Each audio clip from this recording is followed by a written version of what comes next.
Hi guys, welcome back to Elephants in the Room. I know I sound like a robot, and I don't know if you can hear that I sound like a robot, but I can hear in my ears that I sound like a robot, and I can't figure out the setting as to why I sound like a robot. So if I sound like a robot, I'm really, really sorry. I'm really sorry.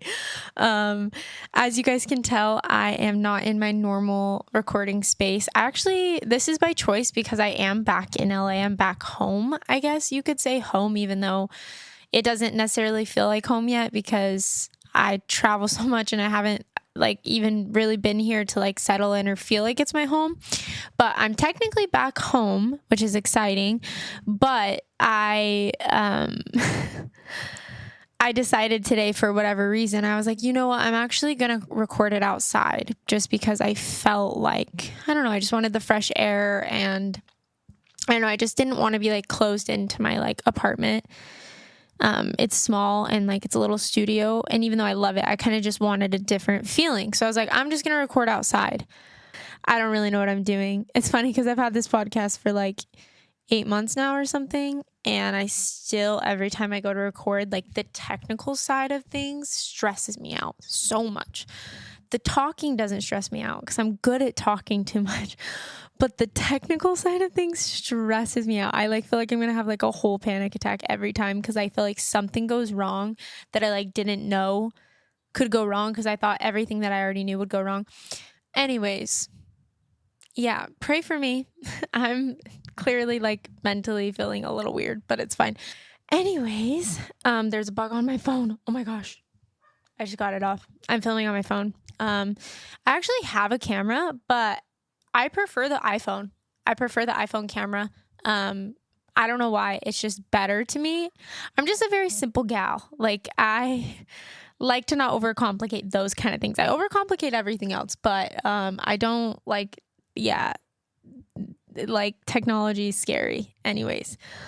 Oh, okay. All of that to say, I'm happy to be here. I'm happy to talk to you guys. I'm also a little nervous because I haven't filmed a podcast episode in a month and a half because I had all the episodes that I've been putting out have been pre-recorded because obviously you guys know I was traveling Europe, which was so fun. So yeah, now I'm here and I'm excited to be here. I feel a little weird. I've been going through a lot, a lot a lot that I want to share, a lot that I don't want to share, just because even though I'm a really open person, obviously I wouldn't have this podcast if I wasn't an open person. But I feel like something that God has taught me through some of the seasons that I've gone through is the power of, privacy and the power of protection over situations or hardships that you're going through, especially when they involve other people or just other circumstances or things. And sometimes we want to speak on them right away. But sometimes I think it's good to wait, gain perspective, and not be as emotionally attached or emotionally invested in the situation or what you're going through before you speak too deeply on it. Now, I'll never stray away from telling you guys that I'm struggling or that I'm hurting, because that's the whole point of why I do this, is to share the struggles and to be honest and raw and real with you guys, and to try to help you guys feel less alone throughout the struggle. So even though I can't necessarily tell you exactly what I'm going through right now, I will just say I've been going through a lot, and I have been feeling extremely exhausted and sad and stressed and, unwell in a lot of ways. And I'm figuring it out and I'm navigating it. And something I'm trying to focus on right now is self-care and just trusting and leaning on God through this time. So please be praying for me if you can. And just, a reminder, as always, that you're not alone if you are struggling. So, okay, let's get into the episode for today. So, today's episode, it was actually something that came to me to talk about last night. because last night I had a really, really scary dream. Like the scariest dream that I've probably ever had in my life. One of the most vivid dreams that I've ever had in my life. And it was definitely attack. Call it spiritual warfare, call it sleep paralysis. I was definitely being attacked, I believe, by the enemy. As you guys know, I'm a Christian. I believe in Jesus, and I also believe just as there is good and just as there is God, there is also evil, and there is also a devil. There is also someone after our souls who wants to bring evil and destruction into this world. And so I really definitely feel like I was being attacked, which was super scary. And it just got me thinking a lot about fear and living in fear and living with fear and what that does to our bodies, what that does to our spirits, what that does to our health.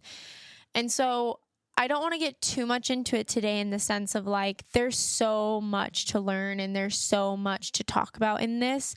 But I just want to talk a little bit about why I think living in fear and living with fear is so hard, and, some ways that I've tried to overcome it, but also just me wanting to be vulnerable with you guys and share, just some of the ways that I've like really been struggling with fear in my life.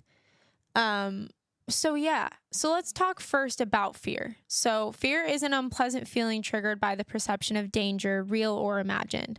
So whether you're in actual danger or you are imagining you're in danger, that is where fear comes from. So for example, like if you see a bear and a bear is chasing after you in the wilderness, like you're in danger. Like, obviously, that's like a real scenario where you are in danger. And then there's also, the scenario of it's imagined. And I think that's a little bit, in my eyes, linked to anxiety and the thought of like when you start to fear outcomes of situations, of relationships, of different things, of circumstances in your life, and you live in fear of like the outcome that could happen, if that makes sense. And so fear is really scary because it's like we can physically go through it and like mentally and emotionally go through it as well. I guess you would say mentally. And it's not good for us. So like when we are in fear, we go into fight or flight mode. I don't know if you guys have ever heard about fight or flight before, but fight or flight is literally when you're in danger, you either fight or you flight. So that means you either fight back and you go at the issue or at the thing that is, causing, the thing that's putting you in danger, you go after it or you run from it. And it's crazy because we would physically do that. So like if you saw a bear, you would fight or flight. What would you do? You would run. You would flight. You would run away from the bear to try to protect yourself. But it's crazy because this also links to how we handle stuff in our lives, in our normal lives, and in our relationships and in our minds. And so it's really ironic that it plays into both. And the thing about fight or flight is that you're in survival mode. And survival mode is you just want to live. You want to be alive. That is your goal, is to stay alive. And so obviously that reaction in our body is a really good reaction because it protects us, right? So like if we see a bear, like it's protecting us from like getting killed by the bear, if that makes sense. But the problem is that same trigger and that same reaction and stress that comes on your body also comes for fear that's imagined. And so what do most of us do? Me, at least as an anxious person, I fear everything all the time. And a lot of times too, I mean, it goes deeper than that. Like the fear can stem from abuse. It can be a trigger from a specific abuse that you endured, from a specific situation that's already happened. And so you see the same outcome happening. It can be triggered from anytime you were in danger in your life, whether that was physically, emotionally, or mentally. Maybe in a relationship or a situation, you'll get triggered by that certain thing and it will send your body into survival mode, fight or flight. So that's the scary thing, is like in a real life situation where we're being chased by a bear, it's good that we get into fight or flight. But when we're constantly doing that in our lives, it's really harmful on the body because our bodies are not meant to live in survival mode. And I don't know if you guys have ever felt like you've lived in survival mode, but I definitely have. Like, I remember when I first started going to therapy and my therapist was like, Nicole, your body is like really, really needing a break right now. Like you need peace, you need rest, you need to not be in survival mode. And I remember actually after my divorce when I was, starting to heal and starting to recover, I was still going through it emotionally, but I was finally out of that situation and of my childhood, where in both of those situations for me, I was in fight or flight mode and I was in survival mode in my marriage and also during my childhood because my parents were drug addicts and it was very unsafe. So my body, it's good because fear is like triggering us that we're not safe. And so it's trying to protect us. That's a good thing. But it's scary because it does have effects on the body when we're constantly in fight or flight or when we're constantly in survival mode. So I remember my therapist, when I started to heal and I started to work through things, I went through like a period of such bad, I guess you could call depression or sadness, where I just slept. And I started to, just feel the weight and the exhaustion. I was so tired. And it's funny because before that, like I could handle being awake and like doing stuff and like I didn't get worn out as quickly, I guess you could say, but like during that time, like I would go to work for like 3 hours or like do something for like 30 minutes and I was like winded and done for the day. And I was just so exhausted all the time. And then, I started to think, okay, well, like I can fix this. Like maybe it's my eating, or maybe, I'm not seeing enough sun, or I'm not exercising enough. Like I'm going to do self-care. That's going to help me be less exhausted and less tired. And then I did, and I would eat right, and I would sleep, and I would work out, and I would do all these things, and I would spend time with God, and I still was exhausted all the time. And I'd go to my therapist and I was like, why? I don't understand why this is happening. I'm frustrated. And she was like, Nicole, you were living in survival mode for 19 years of your life. Since you were born, you've been living in survival mode because of the unsafe situations and, environments that you've been in. You're finally not living in survival mode. Your body is finally able to rest. And so it needs to catch up. It needs to catch up to all of that time and all of that stress where it was living in survival mode, because our bodies are not meant to do that long term. And so I was like, dang, okay, like that makes sense, but obviously it's not ideal. Like I didn't want that. But I started to see that. And then I started to see, as I slowly started to be in a safe place and heal and do self-care and do all these things. And slowly over time, I started to regain more energy. But I don't know if you guys have ever felt like this. I've definitely felt like this. Hopefully you guys will understand this. Have you guys ever like gone through something emotional, or let's say gone through something that triggered you really bad? So like I will get really triggered, like certain parts, certain wounds, my abandonment wounds, or, anything like that. If I get triggered, like, and I feel like I'm going to be abandoned, or my abandonment wound gets triggered and I'm emotional and I cry or whatever, the next day I will wake up and I will literally feel like a bus hit me. Like I literally will feel like my body is shut down. Like I physically feel the weight of the world, and it's like my body just feels weak and tired and fatigued and exhausted, and like I just feel dead inside. Have you guys ever gone through that? Have you guys ever felt like that? After you get triggered, you wake up the next day and you're just like spent. It's because when you get triggered like that from a traumatic event, your body goes back into survival mode. It gets triggered, fight or flight. And it's not good. It's not good for you. So let's talk a little bit about this. So yeah, when you are in fear, stress hormones release like cortisol and adrenaline, and your blood pressure and your heart rate increases, when you fear or when you're stressed. Anyway, so that's what happens when you're in fear. You release stress hormones that aren't good for you, especially long term.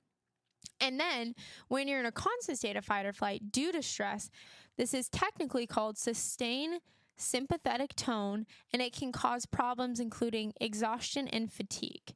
You can be eating well and taking care of yourself, but still feel that you have no stamina.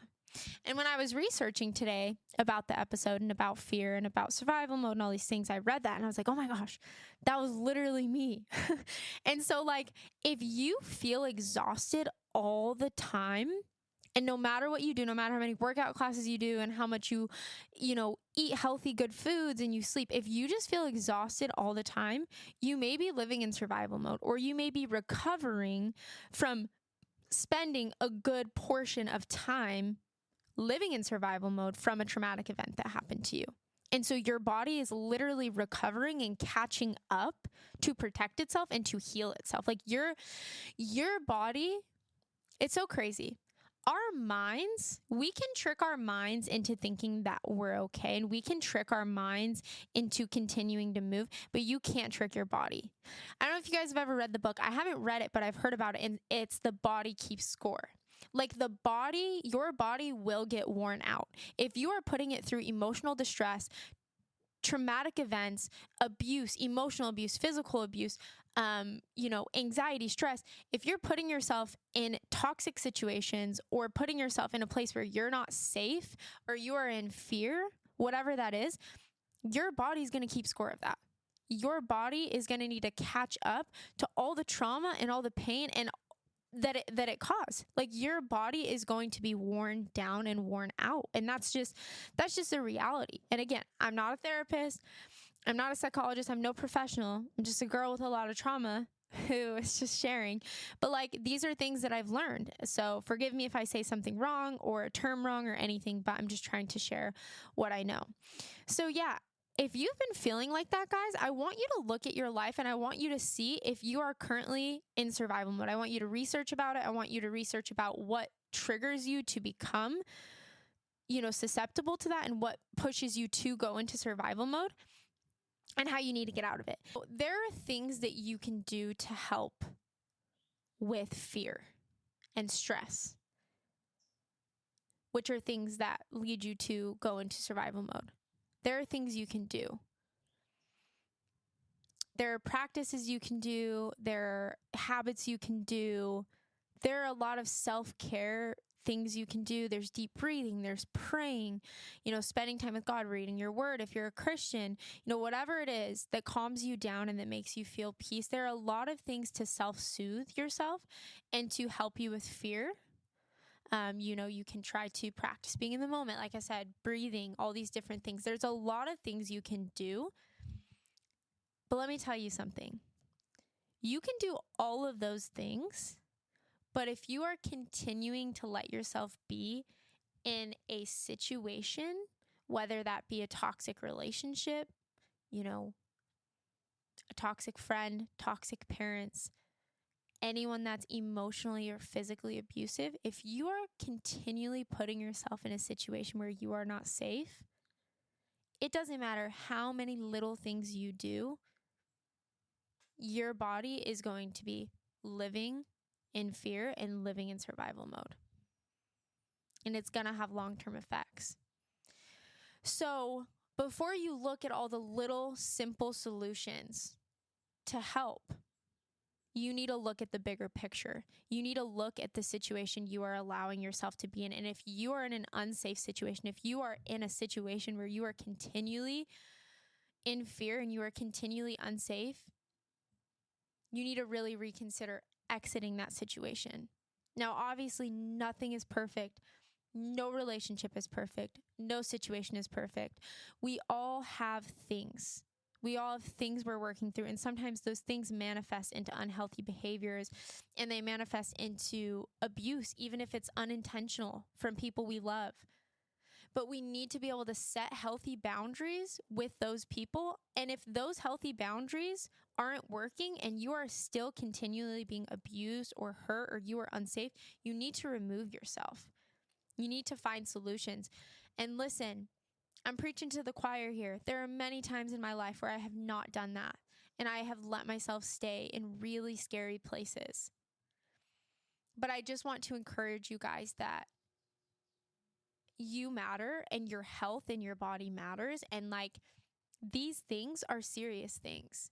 And I know there's a lot of people out there watching this right now who know in their spirit right now that there's something, there's someone, there's some situation that they may need to remove themselves from to take care of themselves, but they don't want to. And I get it. And I get it. And again, I get that every situation is different, every relationship, everything is so unique. So take what I say with a grain of salt, but pray about it, think about it, talk to someone. If you have a therapist, if you know someone who, is emotionally healthy, talk to them. You want to be safe. You want to be protected. You don't want to live in survival mode, and you don't want to live in fear. So with all of that being said, sorry guys, that was like a lot, but hopefully that made sense to you. So I want to talk a little bit about living in fear in the sense of, what we do on a daily basis, or our relationships, or our situations. So as an anxious girl with abandonment issues, I live in fear a lot. A lot of my life I've lived in fear. Fear of the outcome, fear of being abandoned, fear of doing something wrong, just fear, fear, fear. And, I don't believe that we're called to live in fear. I believe as a Christian, we're called to live through the strength of God and to rely on him and to understand that, he is our protection. He's sufficient for us. He's what we need. But regardless of your religious standpoint or what you believe in, I will just say that we are not called to live in fear, guys, because fear controls you. And when you're making decisions out of fear and not making decisions from the right place, it will control your whole life. And it can really hinder your life. It can hinder your growth. I just want to remind you guys that what is meant for you will be for you. Who is meant for you will be for you. If you're in a relationship or a situation where you constantly have to worry and you constantly have to say, if I do this, walk on eggshells, it's not the relationship you want to be in. It's not the situation. It's not the friendship that you want to be in. Now, again, no one's perfect, but we all deserve someone who chooses us even when it's hard. And I'm going to tell you something. No amount of right things that you do in your life will stop someone from leaving you or from abandoning you or from walking out of your life if they're not healthy enough to love you. I know it sucks. It sucks. But relationships, friendships, even, healthy relationships with parents, all of those things, it takes more than love. It takes work, and it takes two healthy, aware people that are striving.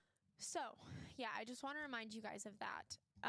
The next thing I want to talk about is understanding that when you are living in fear and when the weight of the world feels on you and you're worried about if you're going to get the job, if you're going to lose the job, if they're going to leave you, if they're going to stay with you, if you're going to fail at this, if you're going to fail at that, if everything's going to be okay, if you're going to get better, if you're always constantly living in anxiety and fear, I want to remind you that you're not in control. Now, this is a controversial subject because a lot of people say you're in control of your own life. You're in control. And yes, there are things that you are in control of in your life. There are things. But ultimately, this is all so much bigger than us. Yeah, we can control what we do with our day. We can control what we eat, where we go, who we talk to, the habits we have, and all these different things. There are a lot of things that are out of our control, a lot of bigger things. I believe that God is in control. I believe that he has a plan for your life, and I believe that it's divine. There's someone who I believe is God who is looking out for you and who loves you and who is bigger than these problems and who's bigger than these fears and bigger than these doubts. And even though it's really hard, it's harder said than done to take that into practice, because trust me, your girl lives in anxiety and fear all the time, and I doubt God all the time, and I doubt myself all the time. But I'm just here to remind you and me that we can't do that. We can focus on what we can control, but we can't focus on what we can't control. We have to let it go, and we have to give it to God. We have to give it away and say, I'm going to focus on what I can control, and what I can't control, what's meant will be meant. Or what's meant to be will happen, and what's right will happen, and it's gonna work out. It's gonna work out. So I just want to encourage you guys with that.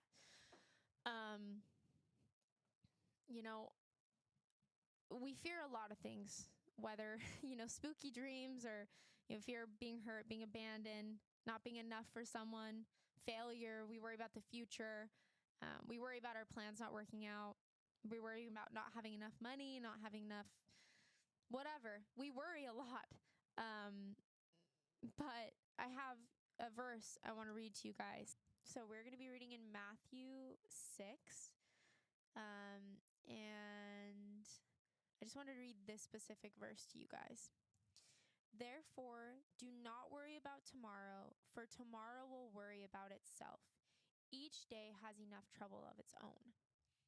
I love this verse for a lot of reasons, but mainly it reminds me to give my bigger worries and the things that I'm out of control of to God, and the things that I am in control of and the choices that I can make, to be careful with those and to be intentional about the little choices that I make, because they do affect my mood. They do affect my day.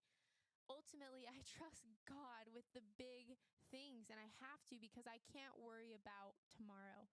I can worry about today, and I can worry about what I'm in control of and the choices that I make. But past that, I have to give it to Him.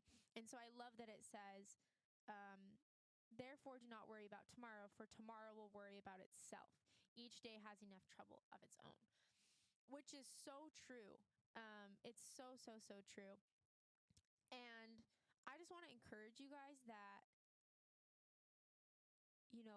God is there and He loves you. And if you have fears and if you're scared and if you're struggling, His strength is sufficient for you. His strength is made perfect in your weakness. And He is the Prince of Peace. Jesus is the Prince of Peace. Jesus single-handedly got me through the darkest part of my life, the darkest parts of my life. And He continues to get me through those times. I doubt God. I fail. I sin. I struggle. But at the end of the day, God has never not showed up, and He's never stopped loving me. When I call on Him, He's there. And sometimes I don't feel it. Sometimes I don't feel Him. And sometimes He doesn't answer my prayers the ways I want them. But when I call out to the name of Jesus, He's there. And I feel His comfort, even if it's small. So I just want to encourage you guys. There's obviously a lot of little things that you can do to stop living in fear. But I also want you guys to think bigger. Look at the situation you're in. Look at the environment you're in. And also, I'd say trust. Trust that God is bigger than your worries and your fears, and He's looking out for you. I hope that all made sense. I feel like I say that at the end of every episode. I'm gaslighting myself. Well, I don't want to use the word gaslight because I feel like people use that word too much